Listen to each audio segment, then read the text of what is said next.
আসসালামু আলাইকুম, সবাই কেমন আছেন? আশা করছি সবাই ভালো আছেন। সবসময় একটা জিনিস মনে রাখবেন যে গীবত আসলে কোথা থেকে শুরু হয়। আপনি যখনই বেশি কথা বলতে যাবেন, যখনই মানুষের সাথে বেশি মিশতে যাবেন, তখনই দেখা যায় গীবত জিনিসটা চলে আসে বেশি। একটা জিনিস সবসময় খেয়াল রাখবেন, একটা জিনিস সবসময় মনে রাখবেন, সেটা হইতেছে আপনি যত কম পারেন কথা বলার চেষ্টা করবেন। আপনাকে কেউ কিছু জিজ্ঞেস করলে সেটার উত্তর তো অবশ্যই দেবেন, তার উপরে আরও যে বাড়তি কিছু কথা আছে সেগুলো বলা থেকে বিরত থাকবেন। কারণ আপনি যখন বেশি কথা বলতে যাবেন তখনই আপনার গীবত গাওয়ার সম্ভাবনাটা বেড়ে যায়। একটা জিনিস খেয়াল করেন যে আপনারা যখন এক জায়গায় সবাই মিলে বসেন, বা ফ্রেন্ড সার্কেলের ভিতরে হোক বা ফ্যামিলির ভিতরে, যে কোনো জায়গায় এক জায়গায় বসার পরে কমন কিছু কথা উঠে আসে, অমুক এক নিয়ে তমুক এক নিয়ে, অমুক কি করছে তমুক কি করছে। এই কথার মাঝখানে যখন আপনি বেশি কথা বলার চেষ্টা করবেন তখন কারো না কারো বিষয় উঠে আসবে, আর এই বিষয়গুলাই হইতেছে গীবত। আপনি যত কম কথা বলবেন, যত কম পারেন তত কম কথা বলার চেষ্টা করবেন।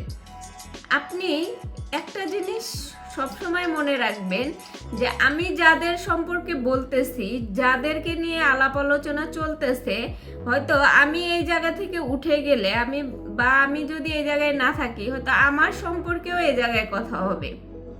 এই জিনিসটা খেয়াল করবেন। অবশ্যই হয় যে একটা সার্কেলের ভিতরে আপনারা যখনই কারোর সাথে কথা বলেন তখনই দেখা যায় যে একজনের ব্যাপারে যখন কথা বলেন সে সেখানে নাই, সেই জন্যই তার ব্যাপারে কথা হয়। যখন সেই মানুষটা চলে আসে তখন কিন্তু তার ব্যাপারে আর কোনো কথা হয় না। ঠিক তেমনি আপনি যখন সেই সার্কেলের ভিতরে থাকবেন না তখন আপনাকে নিয়ে কথা হবে, আবার যখন আপনি সেখানে চলে আসবেন তখন আপনাকে নিয়ে আর কোনো কথা হবে না। এটা হচ্ছে গীবতের আসর। গীবত এমন একটা জিনিস, যে জিনিসটা আমরা বলতে খুবই স্বাচ্ছন্দ্য বোধ করি, খুবই আনন্দ পাই।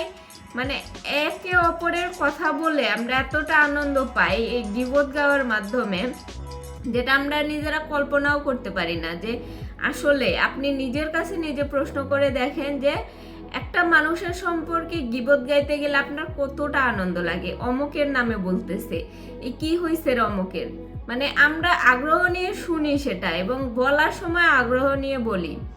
যখন আপনি এই সার্কেলগুলা থেকে মেশা কমায় দিবেন, এই সার্কেলগুলা থেকে দূরে দূরে থাকার চেষ্টা করবেন, তখন দেখবেন যে আপনি ভালো আছেন, আপনার গীবত গাওয়ার সম্ভাবনাটা কমে যাবে।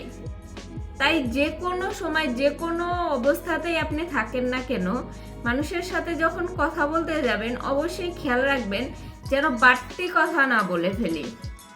বাড়তি কথা বলা মানেই হইতেছে গীবত। বাড়তি কথাটা কোথা থেকে আসে? আপনাকে কিন্তু কেউ জোর করে বলায় না। এই গীবত জিনিসটা কিন্তু কেউ কারো থেকে জোর করে শুনে না, যে বলতো অমুকে কি করছে, এরকম কিন্তু বলে না। যে গীবত গায় সে নিজে থেকে এসে বলে যে এইটা হয়েছে সেইটা হয়েছে, অমুক এই করছে তমুক সেই করছে।